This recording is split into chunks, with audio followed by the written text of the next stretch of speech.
Honestly, I'm quite disappointed. I wish I had a lot more time with him. We kind of went over a lot of concepts that take years and years to get over, but overall he gave me a very good direction, and I'm very appreciative of the man, such a legendary man such as himself.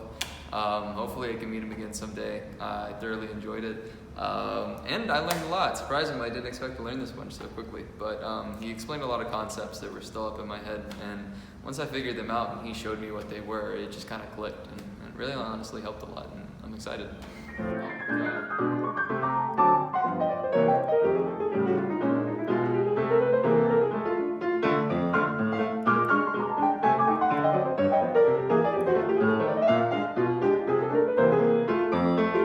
Yeah, most definitely. Anytime, any opportunity I can get for somebody such as himself to be able to instruct me, I will take. Classic jazz progression.